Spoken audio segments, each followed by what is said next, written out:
Hi hello மக்களே எல்லாருக்கும் வணக்கங்க. ஸோ இன்னைக்கான ஃபஸ்ட்டு பர்ஃபார்மன்ஸ் யார் என்னென்ன ரீசன்ஸ் எல்லாம் நம்ம பார்க்க போகிறோம். ஸோ என்ன ஆயிடுச்சுன்னா நிறைய பேர் சாண்ட்ரா குத்துன்னு குத்திட்டாங்க. ஒரே ஒரு ரீசன் எல்லாம் சாண்ட்ரா இது மாதிரி ஓட் போட்டாங்க. பட் ஆக்சுவலி சாண்ட்ரா பண்ணது ஒரு டாஸ்க்ன்று சாண்ட்ராக்கும் மற்றும் பிரச்சனை மட்டும் தெரியுமே. ஸோ அவங்க அது ரொம்ப பெருசாக எடுத்துக்கல. நம்ம இந்த டாஸ்க்காக பண்ணோம். ஸோ இந்த டாஸ்க்கு சீக்ரெட் டாஸ்க் நம்ம பண்ணதால் யார்கிட்ட ஓப்பனாக சொல்ல முடியாது. ஸோ போகிற வரைக்கும் போட்ட இந்த மாதிரி 2 பேரும் ஒரு கூலாக இருக்கும். ஐ எம் கூல் அப்படின்ற மாதிரி தான் இருக்காங்க. ஸோ அதை பற்றி எங்கள் டீட்டெயிலாக பார்க்கணும். அதுக்கும் நம்ம சேனலில் புதுசாக இருந்ததுன்னா லைக் பண்ணுங்கள், சப்ஸ்கிரைப் பண்ணுங்கள். உங்களால் முடிஞ்ச அளவுக்கு உதவி பண்ணுங்கள் மக்களே. ஸோ நீங்கள் போகிற ஒரு லைக்குமே நம்ம வீடியோ நிறைய பேர் சேரும். அதனால் கொஞ்சம் பார்த்து மட்டும் போட்டு விட்ருங்க.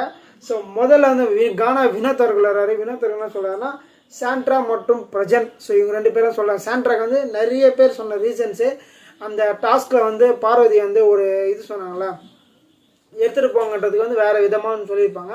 அந்த ரீசன் வச்சா நிறைய பேர் அவங்கள குத்திருக்காங்க. ஸோ பிரச்சனை சரியாக விழாவில் இந்த மாதிரி சில விஷயம் சொல்லியிருக்காரு.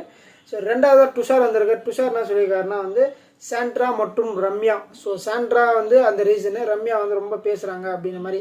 ஸோ ரம்யாவோட ஆக்டிவிட்டியே தெரியும் உங்களுக்கு, பயங்கரமாக பேசுவாங்க, வேறு லெவல் அவங்க. அது மாதிரி அந்த ரீசன். அப்போ 3வது வியானா வந்திருக்காங்க. வியானா திவ்யா மற்றும் சாண்ட்ரா. ஸோ திவ்யாவோட மேனேஜிங் இது இருக்குல்ல, அதெல்லாம் சரியாக ப்ராப்பராக பண்ணலை அப்படின்ற மாதிரி சொல்லியிருக்காங்க.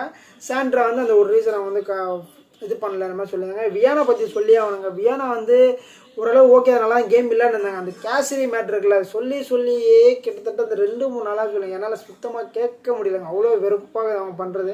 ஸோ கொஞ்சம் அண்டர்ஸ்டாண்ட் பண்ணால் நல்லாயிருக்கும். அவங்க பெரிய குக்கர் தான் இல்லைன்னு சொல்ல, பட் இந்த அளவுக்கும் சொல்லாமல் தான் நல்லாயிருக்கும் நான் நினைக்கிறேன். உங்களுக்கு யாருன்னா அப்படி ஃபீல் ஆச்சுன்னா மறக்காமல் ஒரு கமெண்ட் போட்டு விட்ருங்க. ஸோ 4வது வாட்டர் மில்லன் மற்றும் எஃப்ஜே மற்றும் சாண்ட்ரா சொல்லியிருக்காரு. அதுக்கப்புறம் சுபிக்ஷா வந்தாங்க. சுபிக்ஷா சாண்ட்ரா மற்றும் எஃப்ஜே சொல்லியிருக்காங்க.